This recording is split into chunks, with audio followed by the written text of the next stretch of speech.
सूर्याने उजळला शिवनेरीचा माथा, सूर्याने उजळला शिवनेरीचा माथा, सह्याद्री सांगते त्याच्या पराक्रमाची गाथा. अरे काळजात जेव्हा लख अंधार दाटतो, शिवगर्जनेने अवघा महाराष्ट्र पेटतो. सत्व, निस्तेज आणि मुरगाळ झालेल्या समाज मनावर तिला स्वराज्य इच्छुक बनवताना कित्येक दऱ्याखोऱ्यातून कड्या कपारातून बाळा मावळ प्रांतातून फिरताना माणसं मिळवून माणसं जुळवणं आणि माणसं जुळवून स्वराज्याच्या कामी लावणं याचं अखंड शिवधनुष्य ज्यांनी आपल्या खांद्यावर पेलला ते रयतेचे लोक कल्याणकारी जाणते राजे छत्रपती शिवाजी महाराज यांना मी आराध्य गजानन ठाकरे मानाचा मुजरा करते.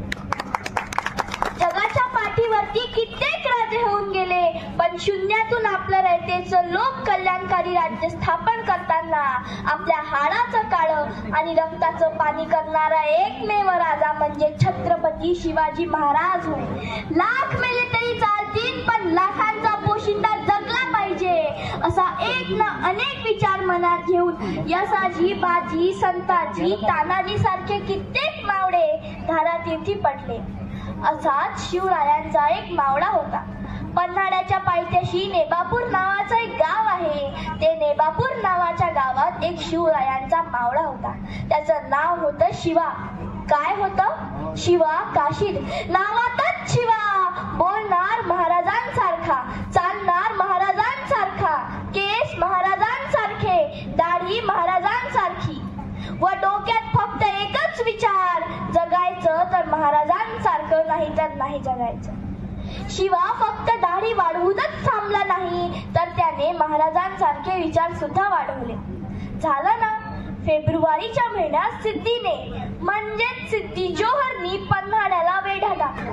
वेढा एवढा कडक की मुंगीला खालून वर जाता येईना आणि वाऱ्याला वरून खाली येता येईना, एवढा कडक बंदोबस्त. सिद्धीचा डाव असा होता की आज ना उद्या पावसाळा लागेल, पाऊस पडेल आणि पाऊस पडल्यावरती पन्हाळ्यावरील धान्य संपेल. अरे पण त्याला काय माहिती, पोटात काही नसलं तरी पाठीचे कणे ताट ठेवतात मावळे, लढतात मावळे, झुंजतात मावळे.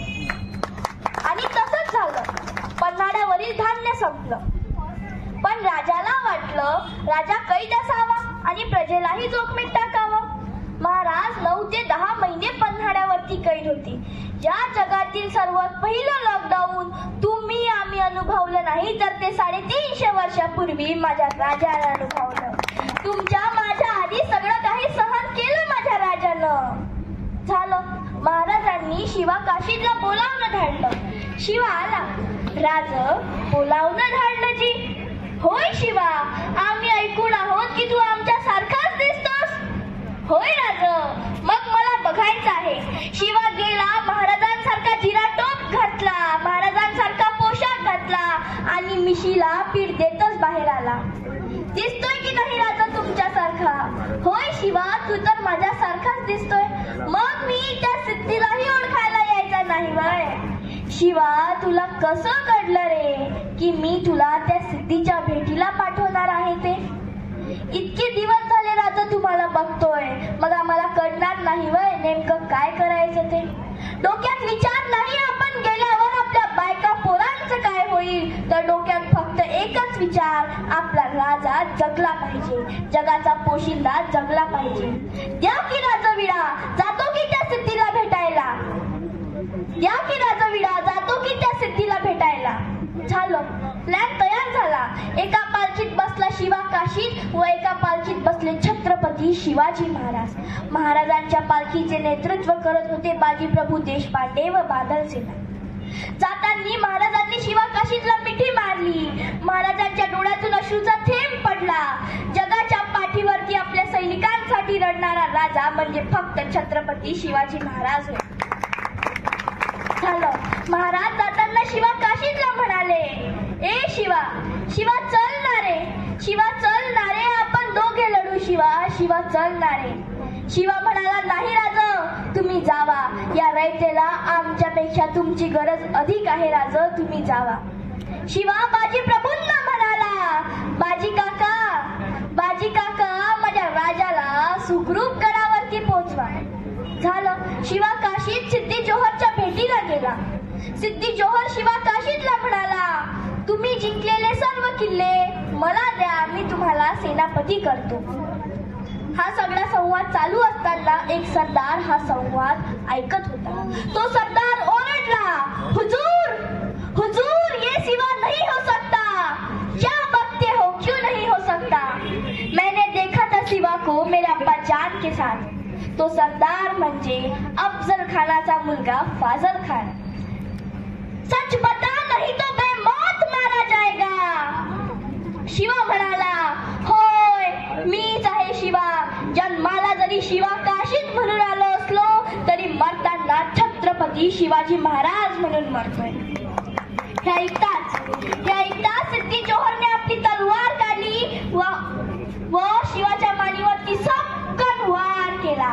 शिवा मातीत पडला. माती उंच उडाली. शिवा त्या उंच उडणाऱ्या मातीला म्हणाला, अरे सांगा माझ्या राजाला, तुमचा शिवा मातीत नाही मेला तर तुमचा शिवा मातीसाठी मेला.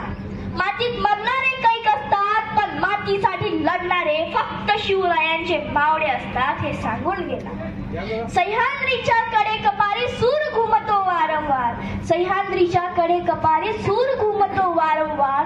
शौर्य गाजून गेली मर्द मराठ्यांची तलवार.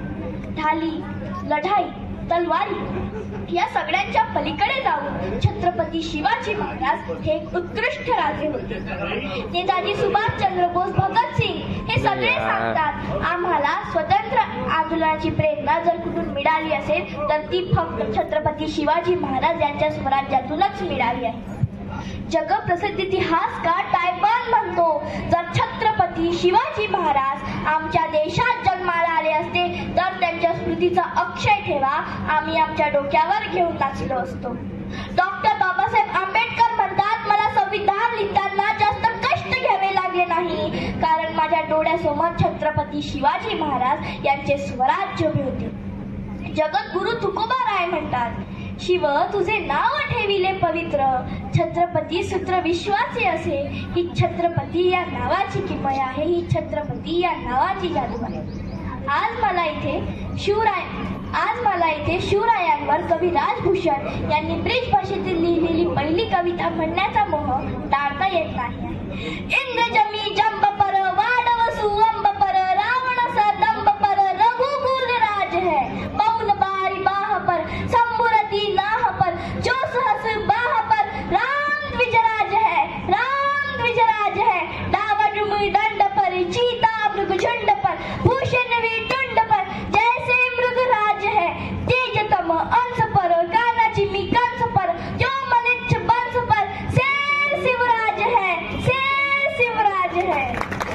काही राजे पराक्रमी असतात तर काही राजे चरित्र संपन्न, पण पराकोटीचा पराक्रम गाजवून आभाळावरी चरित्र संपन्नता असणारा राजा म्हणजे फक्त छत्रपती शिवाजी महाराज होय. शत्रूकडे डोळे वटारून बघायचे आणि परस्त्रीकडे पापण्या झुकवून बघायचे, ही रीत होती स्वराज्याची. महाराजांनी आपले स्वराज्य उभे करताना कधी कुणाची जात बघितली नाही, कधी कुणाचा धर्म बघितला नाही, कधी कुणाचा पंथ बघितला नाही.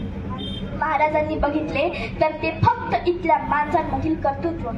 महाराज कधी मुसलमानांचे विरोधक नव्हते, ते विरोधक होते ते त्यांच्या विचारसरणीचे. जर छत्रपती शिवाजी महाराज मुसलमानांचे विरोधक असते तर त्यांच्या तोफखान्याचा प्रमुख इब्राहिम खान, आरमाराचा प्रमुख दौलत खान, घोडदळाचा प्रमुख सिद्दी हिलाल, पहिला कर सेनापती नूर खान, महाराजांचे एकमेव चित्र उपलब्ध असणारा चित्रकार मीर मोहम्मद व अफजल खानाला मारण्यासाठी वाघनखे पाठवणारा रुस्तमे जमाल, सगळे मुसलमान. जर इतके मुसलमान सैनिक महाराजांच्या स्वराज्यात असतील तर छत्रपती शिवाजी महाराज खरंच मुसलमानांचे विरोधक असतील का हो? आजवर महाराजांनी किती लढाया जिंकल्या, किती किल्ले जिंकले, तरीही इतिहासात कोणत्या परस्त्रीवर अन्याय अत्याचाराची एकही घटना नाही व अन्य धर्मांची प्रार्थनास्थळे उद्ध्वस्त केल्याची एकही घटना नाही. छत्रपती शिवाजी महाराज हे एक सेक्युलर राजे होते. सेक्युलर या शब्दाचा अर्थ इंग्लिश डिक्शनरीमध्ये धर्मनिरपेक्ष नाही तर सर्व धर्म समभाव असा होतो. सगळ्यांचा आदर करणारा राजा म्हणजे फक्त छत्रपती शिवाजी महाराज होय.